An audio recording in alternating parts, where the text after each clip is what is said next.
Y a lo que pues a lo que más iba era como tipo a la evaluación. Yo creo que la animaron en ese momento. Queremos información real, qué es lo que se ha hecho, qué es lo que no se ha hecho, porque estamos muy consternados, no sé, yo siento una impotencia de no poder hacer más.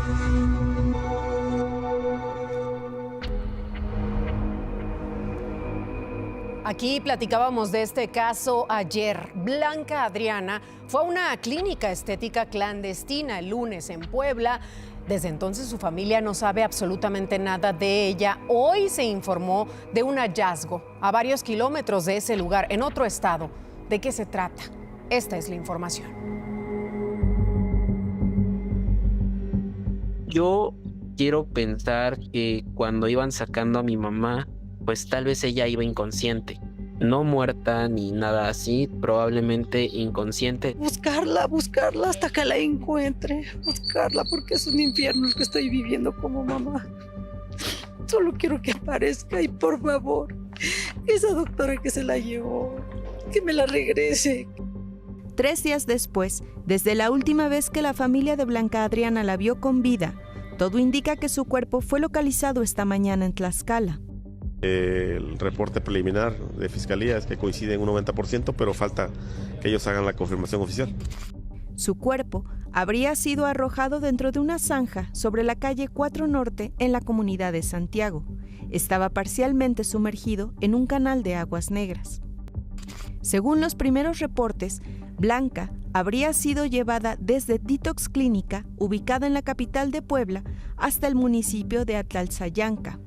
En dicha clínica clandestina, fue convencida de realizarse en ese momento un procedimiento estético por Diana Alejandra Palafox Romero, quien no cuenta con cédula profesional médica. Este hallazgo ocurre un día después de la localización del Mini Cooper rojo con el que presuntamente la supuesta doctora junto a su hijo y otra persona sacaron a Blanca de la clínica clandestina y que fue encontrado en el fraccionamiento El Pilar en San Pedro Cholula. Blanca Adriana Vázquez Montiel tiene 37 años, un esposo y 2 hijos.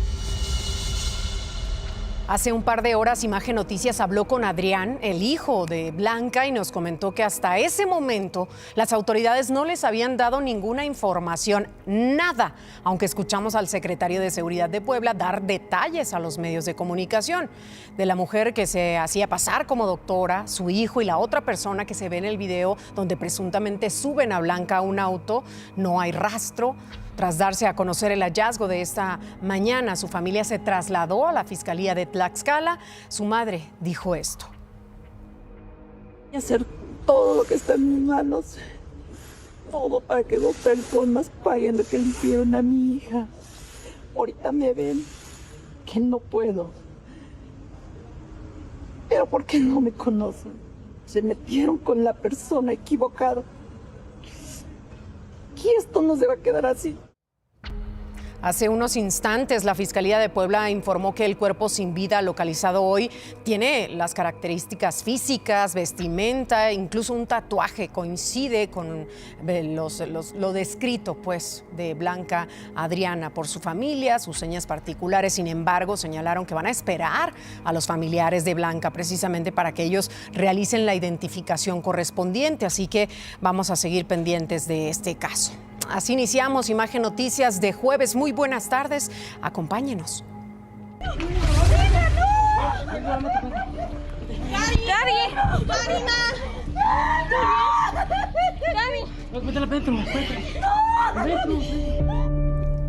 Más adelante, Karime fue brutalmente golpeada por su novio. El sujeto presume pertenecer al ejército. Tenemos la historia.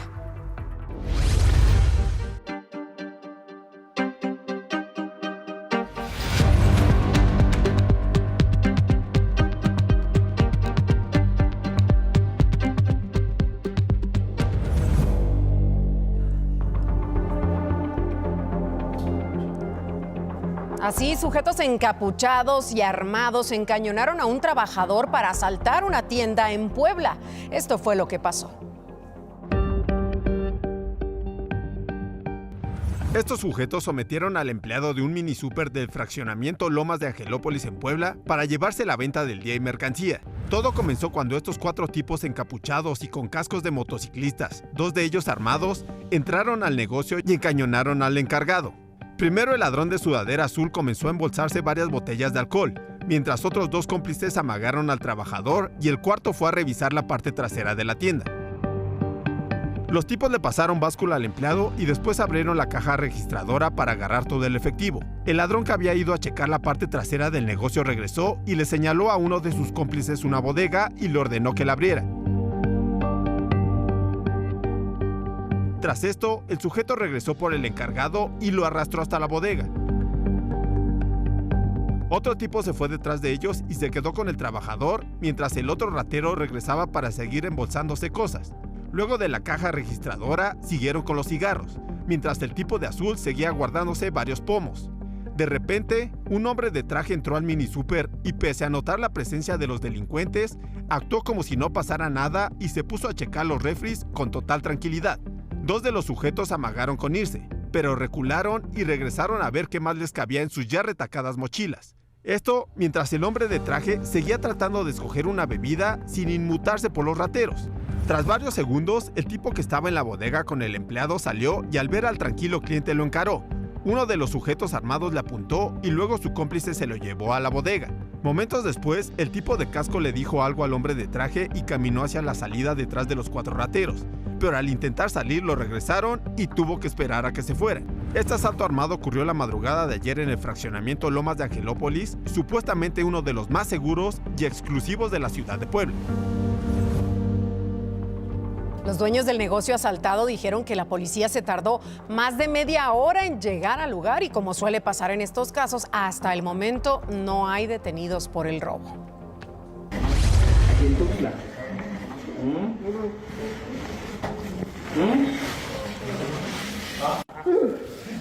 No sé cómo me desahogué, pero si te jalas, no sé cómo me apretaste,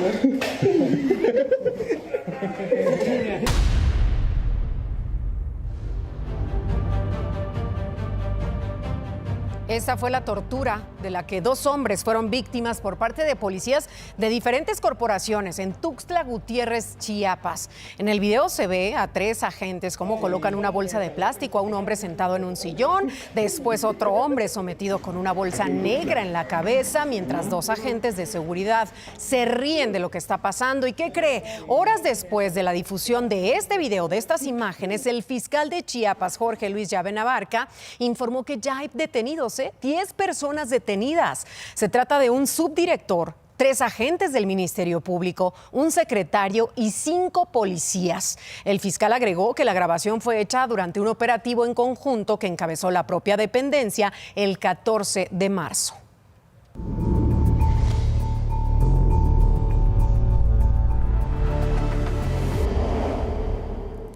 Ayer se reportó un ataque directo aquí en la Ciudad de México, en la colonia Nápoles de la alcaldía Benito Juárez. De nuevo, sicarios en moto atentaron contra el conductor de un auto y el momento del ataque quedó captado.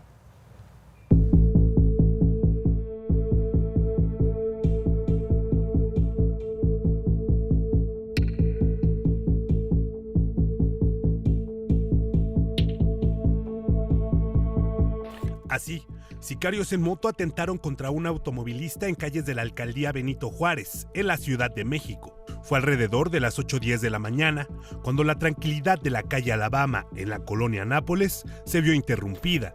En la zona ya había movimiento. Precisamente, la cámara de un negocio captó el momento de la agresión. Al parecer, el auto gris se encontraba detenido cuando aparecieron los 2 sujetos en moto. El conductor sabía que iban por él y aceleró. Sin embargo, no logró avanzar más de 10 metros, pues se encontró de frente con una moto y otro vehículo estacionados, impactándose de lleno contra ambos.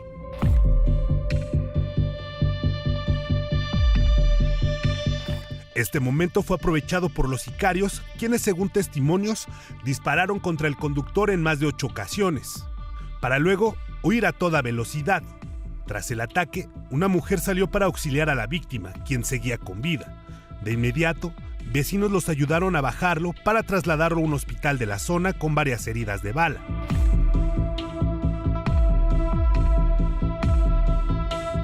Más tarde, el hombre fue identificado como Brian Balbino Huerta, alias El Balbino, presunto extorsionador y traficante de drogas. Además, se le relaciona con al menos 2 tiroteos en el que se habrían registrado homicidios. Hoy se debate entre la vida y la muerte. Los sicarios aún no han sido identificados.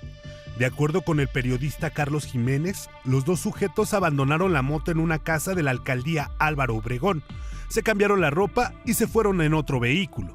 Hasta el momento, no ha sido confirmado por las autoridades capitalinas si el ataque fue un ajuste de cuentas relacionado con las presuntas actividades ilícitas. Esta mañana el querido Carlos Jiménez confirmó que fue detenido un hombre relacionado con ese ataque, identificado como Christopher, quien al parecer ayudó a escapar a los 2 sicarios de la moto.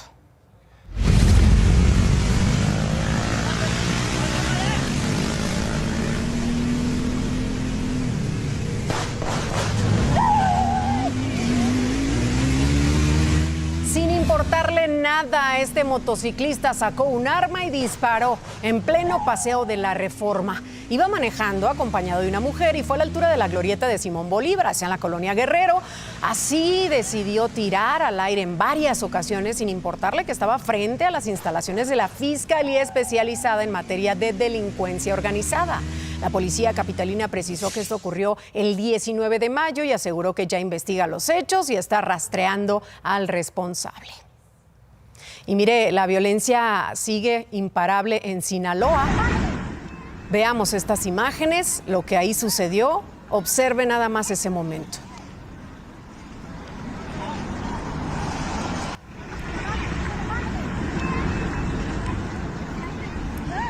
Le digo, es Sinaloa, con su violencia imparable. Estos pequeñitos estaban entrenando fútbol y sus papás tuvieron que tirarse al suelo tras escuchar balazos en las inmediaciones de la cancha en la que jugaban en Culiacán.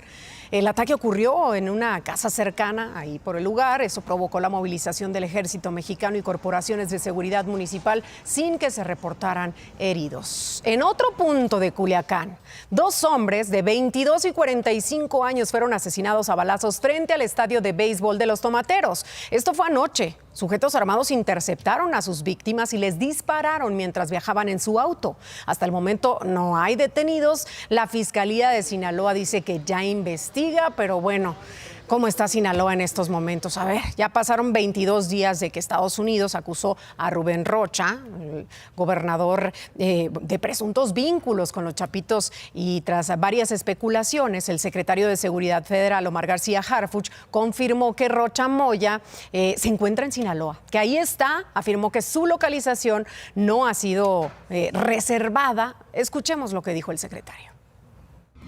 El gobernador está en Sinaloa, no ha sido reservada su ubicación, está como al momento está ahí en su estado.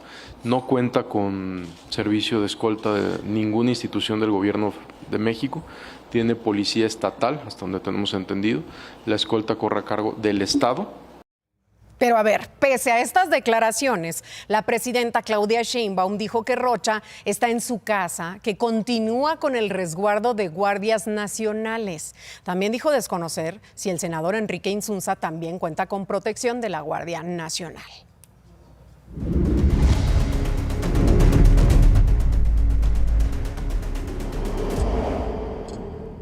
Esta mañana en Cuautla, Morelos, se reportó el ataque armado en contra de un chofer de la Ruta 9 de transporte público local. Según los primeros reportes, esta agresión podría estar relacionada con el delito de extorsión. Y es que esta ruta canceló operaciones la semana pasada porque recibió amenazas. Recordemos que en medio del combate a la extorsión hay una orden de aprehensión en contra del alcalde Jesús Corona Damián.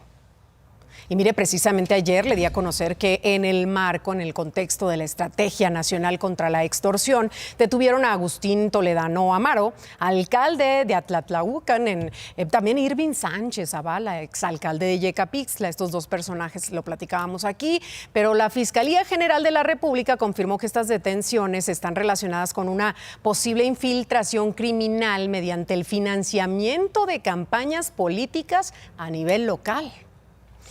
Y ante esta situación, la presidenta Sheinbaum propuso esta mañana una reforma al Código Electoral, esto para crear una comisión de verificación de integridad del INE que revise que los candidatos de los partidos no tengan vínculos con el crimen organizado, hasta dónde hay que llegar. Señaló que la iniciativa se enviará para que se discuta en el periodo extraordinario del Congreso y afirmó que todo tiene que estar en el marco de la presunción de inocencia. Esto dijo.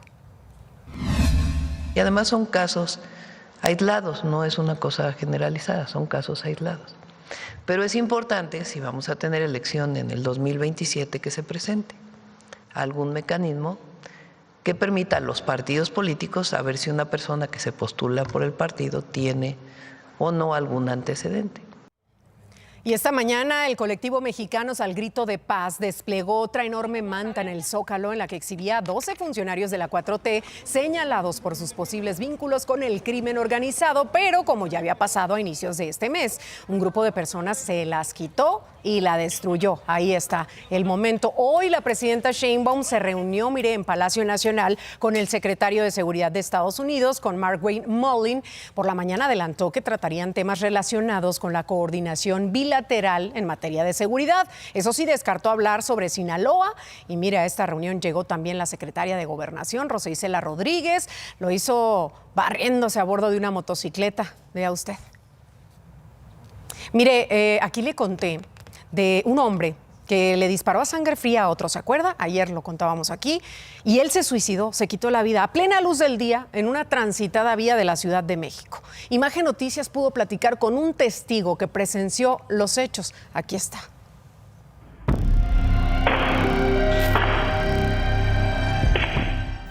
El chico de azul le dijo al de negro que lo iba a dejar. Este caminó y le dio por la espalda 2 tiros. Y después él se puso la pistola en la cabeza y se tiró. Una presunta ruptura amorosa entre estos jóvenes terminó en tragedia. Los hechos ocurrieron cerca de las 9 de la mañana en plena calle de la colonia Nueva Argentina, esquina Calzada México-Tacuba, en la alcaldía Miguel Hidalgo. El chico de camisa azul es Sergio. Se observa que su paso era apresurado y el joven que lo sigue es Luis Fernando, presuntamente su pareja. Luis Fernando cargaba con una mochila en mano. De ahí sacó un arma. En solo segundos apuntó hacia la cabeza de Sergio y disparó. Imagen Noticias contactó a un vecino que fue testigo de los hechos. Lo único que te puedo decir como testigo presencial de los hechos es que no fue ni un robo, ni por un amante, ni por una mujer. Los chicos eran pareja. A pesar del paso de automóviles y motocicletas por la zona, Luis Fernando no intentó huir ni tampoco se alertó de que alguien lo estuviera viendo. Instantes después del primer disparo, le dio 2 tiros más. Pero la desgracia no terminó ahí. En las imágenes se ve que Luis Fernando se queda inmóvil unos segundos y después se dispara a sí mismo en la cabeza. Así quedaron sus cuerpos tendidos en el pavimento, ambos con una historia que solo ellos sabían. Es un fenómeno, te comentaba los 11 anillos de este jugador. Tranquilo. Váyanse todos de una vez, la llave rápido. Llaves, teléfonos y carteras, rápido. No puede ser. Ayer le mostré este momento en el que el periodista Fernando Vargas fue asaltado mientras daba un reporte en vivo. Imagen Noticias habló con él, narró que esto ocurrió en una gasolinera en Temixco cuando venía de regreso de Huaxtepec con su esposa y sus hijos. Se llevaron su celular, la camioneta, cartera con tarjetas, dinero, la licencia de conducir, credencial de lector y hasta los juguetes de su hijo, lo cual provocó un momento de tensión porque el niño intentó pedirles que no se los llevaran y los ladrones los encañonaron. Después de esta tremenda, terrible historia, Fernando tuvo que vivir otro capítulo igual de angustiante, ir a la fiscalía a denunciar. Se me trata de mala manera, de manera muy prepotente salieron a pedirme identificación y a regañarme porque cómo se me ocurría no traer a la mano mi número de serie del automóvil, el número de motor, número de póliza o alguna credencial que me identificara. Se deslindan, ¿no?, de cualquier investigación porque pues no contaba yo con información en ese momento. Después de esta experiencia, Fernando dijo que pues no le interesa seguir con la denuncia. Sin embargo, hace un llamado para todos aquellos que vendrán como aficionados o periodistas deportivos a la Copa de Fútbol. Tengan mucho cuidado y alzo la voz también para un tema de colegas internacionales, de que si van a venir a cubrir el Mundial, sepa que vienen a una zona de guerra, ¿no? Como casi siempre ocurre en estos casos, después de que esto se hizo público y después del reclamo de Fernando, la Fiscalía de Morelos difundió un comunicado. Aseguran que van a abrir una investigación para deslindar responsabilidades ante probables irregularidades en el comportamiento de los funcionarios que no atendieron a Fernando y además establecerán contacto con él para darle acompañamiento. Veremos.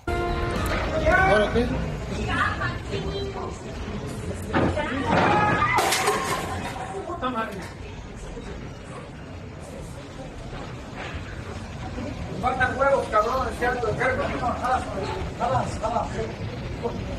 ¿Quiénes son los protagonistas de ese pleito que acabamos de ver? Mire, el señor de camisa amarilla que vimos lanzar lo que parece ser un servilletero es Juan Antonio Nemidip, quien fue secretario de Salud en el gobierno de Javier Duarte. Esto ocurrió ayer en los portales del Centro Histórico de Córdoba. El señor que está sentado, a quien le avienta este servilletero, es el empresario Celso Noval. Según testigos, el empresario hizo algunos reclamos contra el exfuncionario y todo esto derivó en la confrontación que acabamos de ver. No pasó a mayores, aunque incluso llegaron policías para calmar los ánimos. Hablando de Veracruz, mire, una investigación de Quinto Elemento Laboratorio de Investigación e Innovación Periodística revela la crisis humanitaria de desapariciones que se vive en ese estado, en el gobernado por Rocío Nale. Mire, hay 23 anfiteatros, el segundo número más alto del país. 14 de ellos incluso están saturados. Además, no hay suficientes especialistas, protocolos de identificación ni inversión pública. Y más adelante, choque múltiple deja a personas heridas. Hay varios automóviles afectados. En un momento regresamos con las imágenes y el reporte completo. Quédese.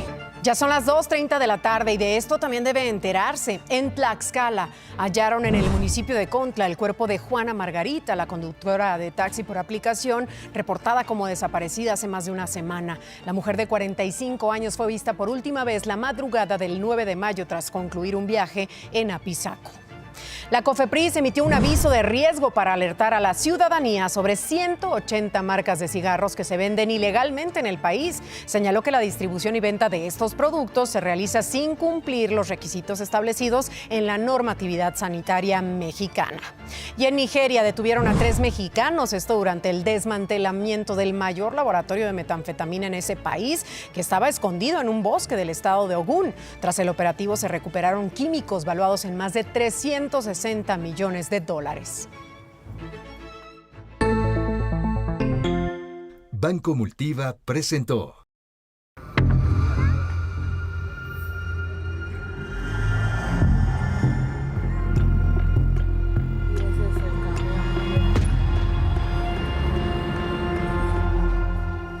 Este choque múltiple ocurrió anoche en una gasolinera ubicada en San Pedro de los Pinos, de la alcaldía Álvaro Obregón, aquí en la Ciudad de México. Al parecer, un camión de transporte público se quedó sin frenos. Se impactó contra una de las estaciones despachadoras. Al menos 4 vehículos resultaron con afectaciones, 2 de ellos quedaron destruidos por la mitad. 6 personas resultaron lesionadas. Y en más, rumbo a la Copa del Mundo, en la estación del Metro Chola de la línea 2, que conecta con el tren ligero y con el estadio donde será la inauguración. Un plafón se cayó a pedazos anoche. Mire, ahí está la imagen. Cayó sobre las vías del metro. El sistema informó que personal retiró los restos del material y después operó el servicio con normalidad. En esta línea, algunas estaciones están cerradas debido a su remodelación. Xola no es una de ellas, pero bueno, la ciudad pintada de morado y la inseguridad, y vean nada más las condiciones, la infraestructura que tenemos. Pero vamos contigo, mi querida Adriana Treviño. Toluca como en el Mago de Oz, ¿verdad? Cuéntanos. Así es, mi querida Cristal, amigos de Imagen. Un tornado se registró ayer por la tarde en el Valle de Toluca, en el Estado de México. El fenómeno fue observado en los límites de los municipios Mexicalcingo, Calimaya y Metepec, dejando daños materiales y movilizando cuerpos de emergencia. Especialistas señalaron que se trataría de un tornado no supercelda que se genera por corrientes de aire en rotación durante tormentas intensas. Vean nada más.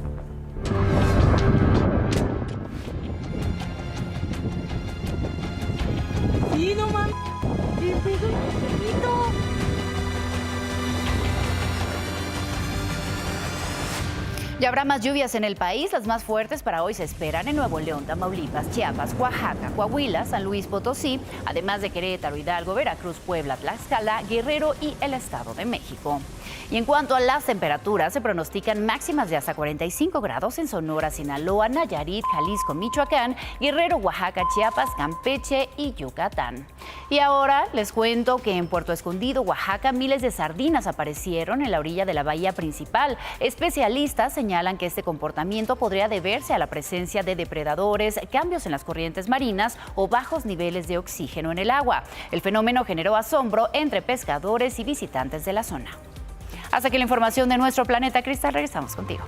Gracias, Adri. El secretario general de la Confederación Autónoma de Trabajadores y Empleados de México, Pedro Aces, encabezó una serie de encuentros con sectores empresariales, líderes migrantes y autoridades diplomáticas en Washington, Oklahoma y Houston. Esto en el marco de una gira cuyo objetivo era el fortalecimiento de los mecanismos de diálogo, la promoción de la inversión extranjera y el establecimiento de esquemas de protección para nuestros connacionales que trabajan en ese país. Ya le adelantaba hace unos momentos la historia de Karime. Ella fue brutalmente golpeada por quien era su novio, un hombre llamado Juan, quien dice pertenecer al ejército. ¡No se ¡para allá! Los hechos ocurrieron el jueves de la semana pasada en el estado de Morelos. El video es grabado por la familia de Karime, de 29 años.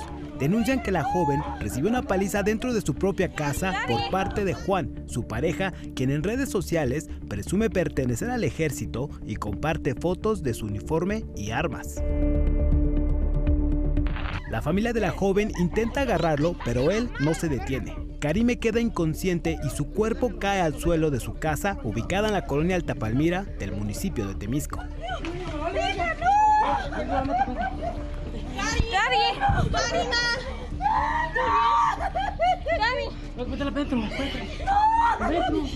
Karime no ha despertado desde el 14 de mayo, según sus familiares, quienes la reportan en estado crítico dentro de un hospital cuya ubicación prefiere no sea revelada, porque su agresor sigue en libertad.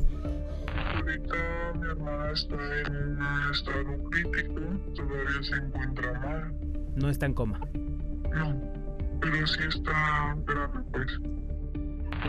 En entrevista para Imagen Noticias, la hermana de Karime relata que todo ocurrió por un supuesto ataque de celos, luego de que Juan llegó en estado de ebriedad al salón de belleza de Karime acusándola de haberla engañado. Mi hermana tal cual le dijo, ahí está mi teléfono, lo puedes agarrar. Él agarró su teléfono, lo revisó y pues no encontró nada, pero él decía y juraba que pues lo engañaba cuando pues no. Aseguran que elementos de la Guardia Nacional arribaron al sitio y le pidieron retirarse a él y a sus hermanos. Se fueron, pero dice que horas más tarde el militar llegó a casa de su víctima. Él llegó con sus hermanos, él entró a la puerta a la casa y fue cuando él agarró a mi hermana de las greñas y le empezó a pegar con puñetazos a mi hermana en la cara, le empezó a azotar en el piso, su cabeza, y llegó hasta el grado de jalar un lavadero. Él jaló el lavadero y se cayó encima de ella. O sea, ¿él la golpeó con el lavadero? Sí, recibiendo un golpe en la cabeza y pues quedó inconsciente. En este otro video se muestra cómo los hermanos de Juan lo sacan de la casa de Karime después de haberla dejado inconsciente y lo ingresan a un Nissan negro con placas NZC 4670 para darse a la fuga. La Fiscalía de Morelos confirmó a Imagen Noticias que la Fiscalía Especializada en la Investigación y Persecución del Delito de Feminicidio mantiene indagatorias para esclarecer los hechos sobre la agresión a la víctima. Otra fuente confirmó a Imagen Noticias que en días recientes se efectuó un cateo en el domicilio donde presuntamente ocurrió la agresión y hasta el momento se desconoce si los hermanos del agresor también son sujetos de investigación. Karime tiene un hijo de 5 años que la espera en casa. Ira Hurtado, vamos contigo ahora para que nos cuentes de qué hablan las redes hoy. ¿Qué tal, Cris? ¿Qué tal? ¿Cómo están? Qué gusto saludarlos en este jueves, ya casi fin de semana. Vámonos rápidamente con la información y con las historias que les tenemos preparadas para el día de hoy. Vamos a iniciar con esto. La caída de un rayo provocó momentos de tensión, porque vean nada más en dónde cayó. Valió madre, nos cayó un rayo aquí en la gasolinera.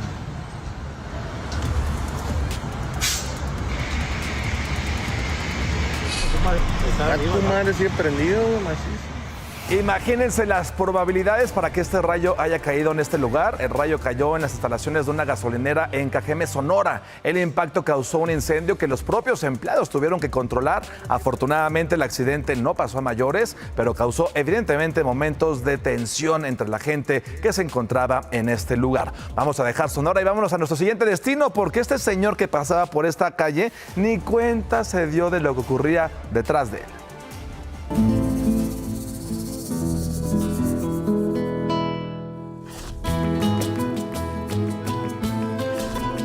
Se llevó todo lo que se encontró a su paso. Así se cayó este toro, se resbaló de la camioneta en movimiento que lo transportaba. Todo esto en Purándiro, Michoacán. El pobre animal confundido golpeó una moto y algunos autos. Afortunadamente no se reportaron personas lesionadas. Tampoco se ha dado a conocer qué ocurrió con este animalito después de esta situación allá en Michoacán. Que aquí termine el espacio informativo. Gracias por su preferencia, por su compañía. Mañana tenemos una cita, lleguemos puntuales a las 2. Buenas tardes, provecho.